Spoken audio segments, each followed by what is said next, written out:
भगवती आद्या शक्ति पूर्ण प्रकृति महामाया योग माया भुवनेश्वरी चंडिका महालक्ष्मी इत्यादि नामों से व्यवहृत भगवती महामाया देवी जी को मैं प्रणाम करता हूँ।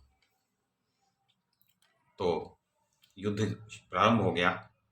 युद्ध इसलिए कि जब अस्त्र शस्त्र चलने लगे और बात नहीं बनी तो भगवती जगदम्बा और इधर से महिषासुर की सेना में युद्ध प्रारंभ हो चुका। तो कल हमने पढ़ा कि दुर्मुख और एक दूसरे अन्य असुर की कल मृत्यु हो गई। वाशकल और दुर्मुख की मृत्यु हो चुकी। अब इसके बाद महिषासुर यह सुनकर क्रोध से मूर्छित हो गया और पूछने लगा, यह क्या हो गया, यह कैसे हो गया। उसने कहा, दुर्मुख और वाशकल तो बड़े शूरवीर दानव थे, एक सुकुमार कन्या के हाथ से वे युद्ध भूमि में सदा के लिए सो गए, ये तो बड़े आश्चर्य की बात है। देखो, यही दैव का विधान है। इससे ये पता चलता है कि मनुष्य सर्वथा परतंत्र है और अच्छे बुरे कर्मों के अनुसार सुख और दुख देने का अधिकार एकमात्र प्रबल काल को ही है। बात तो ठीक कह रहा है वो। कभी कभी दुष्ट व्यक्ति भी ज्ञान की बात कह देते हैं। तो अब ये तो इनकी मृत्यु तो हो गई, इन दो प्रसिद्ध दानवों की। अब आगे क्या करना चाहिए? बड़ी विषम परिस्थिति सामने आ गई है। सब लोग परस्पर विचार करके जो उचित जान पड़े वो कार्य करें।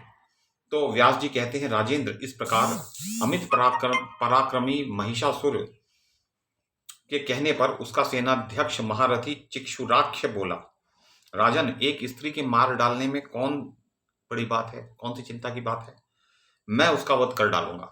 अब चिक्षुराक्ष जो उसका मंत्री है, प्रधानमंत्री है, सेनापति है, सेनाध्यक्ष, वो कह रहा है। यों कहकर कुछ सैनिकों को साथ ले वह रथ पर बैठा और चल दिया।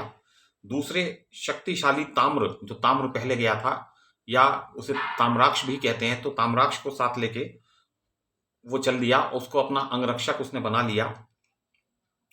चलते समय उसकी विशाल सेना की तुमुल ध्वनि से आकाश और दिशाएं गूंज उठी। चिक्षुराख्या आ रहा है, यह देखकर कल्याणमयी भगवती जगदम्बा बड़े अद्भुत रीति से, बड़े अद्भुत ढंग से शंख ध्वनि, घंटा ध्वनि और धनुष की टंकार करने लगी। अब एक तो शंख बजा रही हैं, फिर घंटा बज रहा है और फिर धनुष भी वो बजा रही हैं, शंख और धनुष की टंकार कर रही हैं। तो ये तीनों जो ध्वनियां हैं वो इतनी तीखी थी और इतनी ऊंची नोट पर थी, श्रिल थी, श्रिल या हाई पिच्ड नोट जिसे बोलते हैं, बहुत ही तीखी और बहुत ही कानों को बहरा कर देने वाली। उन ध्वनियों के प्रभाव से संपूर्ण राक्षसों के मन में, दैत्यों के मन में आतंक छा गया। यह क्या है, यह क्या है, यों कहकर वे भाग छूटे। वो भाग गए, उन्होंने लड़ाई करना छोड़ दिया और वो भाग गए। भय के कारण उनका सर्वांग कांपने लगा। वे सब के सब भाग रहे थे। उनकी यह स्थिति देखकर चिक्षुराक्ष के क्रोध की सीमा न रही। उसने दानवों से कहा, तुम्हारे सामने ऐसा कौन सा भय आ गया? दैत्यों, अभिमान में चूर रहने वाली इस स्त्री को तो मैं आज ही बाणों के द्वारा यमपुरी को भेज दूंगा। तुम लोग निर्भय होकर लड़ाई के मोर्चे पर बस डटे रहो। यों कहकर उस पराक्रमी दैत्यवर ने हाथ में धनुष उठा लिया और निश्चिंतता पूर्वक देवी से कहने लगा, विशाल नेत्रों से शोभा पाने वाली देवी, तुम अन्य साधारण मनुष्यों को भयभीत करते हुए क्यों व्यर्थ गरज रही हो? तुम्हारे इस गर्जन को सुनकर मैं डर नहीं सकता। सुलोचने, स्त्री का वध करना दोषपूर्ण है तथा इस कार्य से जगत में अपकीर्ति फैलती है। यह जानकर मेरा चित्त तुम्हें मारना नहीं चाह रहा, मारने से हट रहा है। सुंदरी, तो इस प्रकार उसने वही सब बातें की कि तुम्हारे कोमल अंग हैं, ये सुख का तुमने क्यों परित्याग कर दिया है, यही सब बातें जो पहले हो चुकी हैं वही वही कर रहा है। और उसने कहा कि सम्रांगण में किसने तुम्हें कह दिया कि युद्ध करना कोई बहुत श्रेष्ठ कार्य है?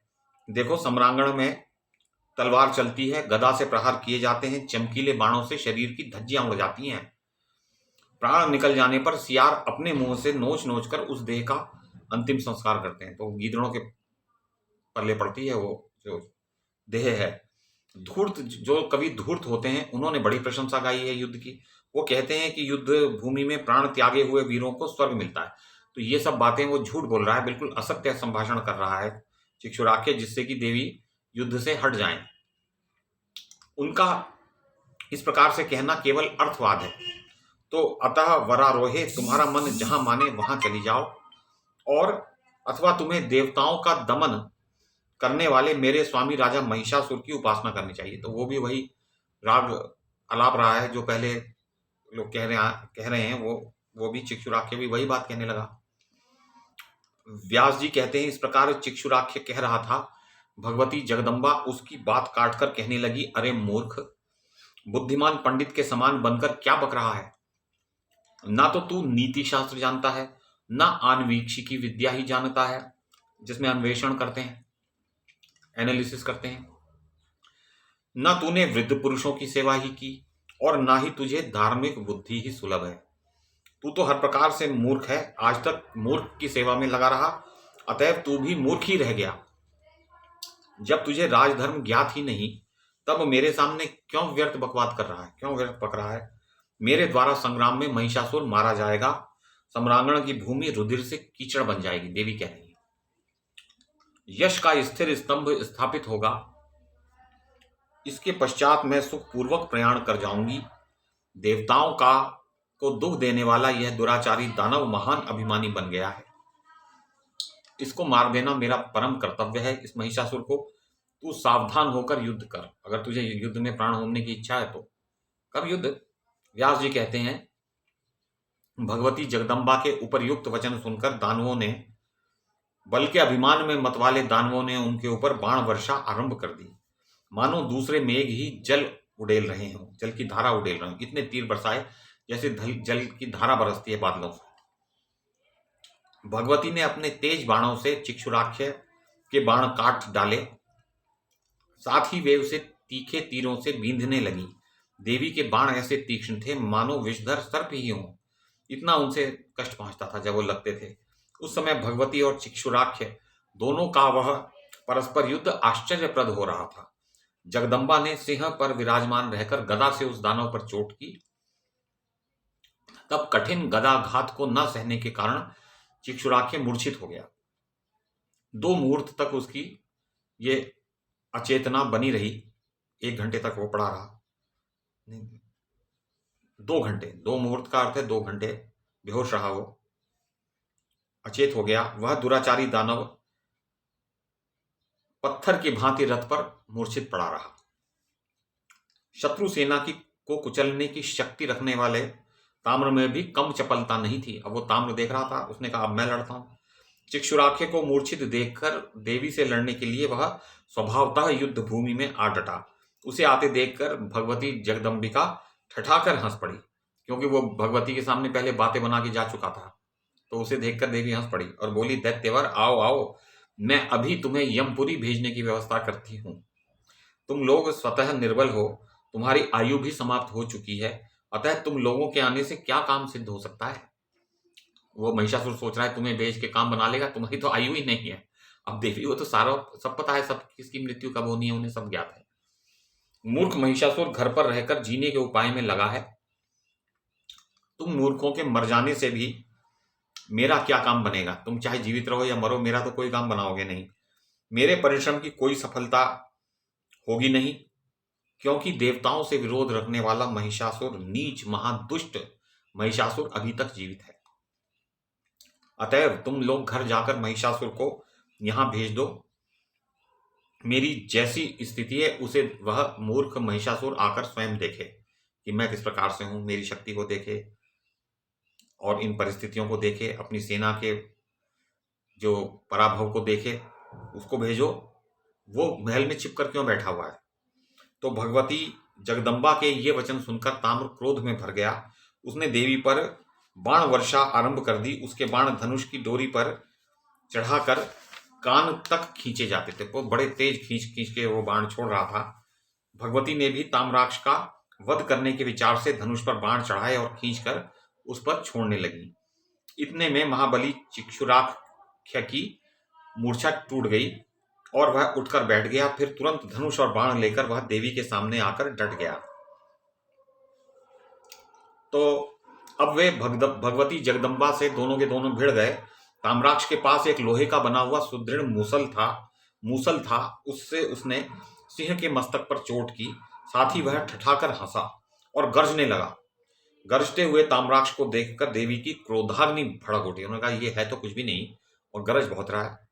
उन्होंने तुरंत अपनी चमचमाती हुई तलवार से दानव का मस्तक धड़ से अलग कर दिया, क्योंकि शेर को चोट पहुंचाई ना। शेर जो उनका वाहन है, तो उससे देवी को क्रोध आता था। अपने लिए क्रोधित नहीं होती थी, पर अपने वाहन के प्रति वो उनको लगाव है।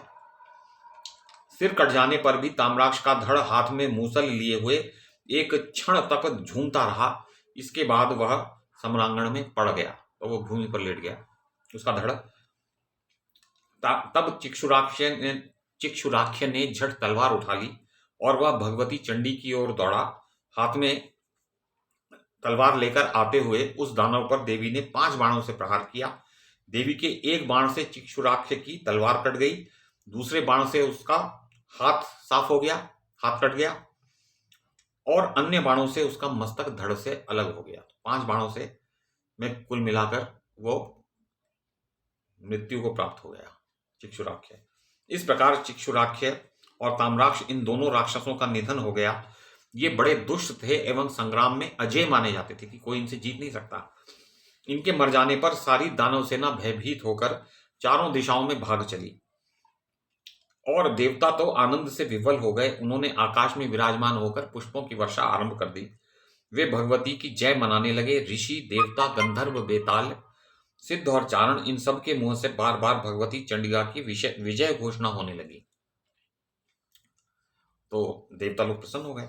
तो व्यास जी कहते हैं, देवी ने चिक्षुराख्य और ताम्राक्ष को मार दिया। यह समाचार सुनकर महिषासुर के आश्चर्य की सीमा न रही।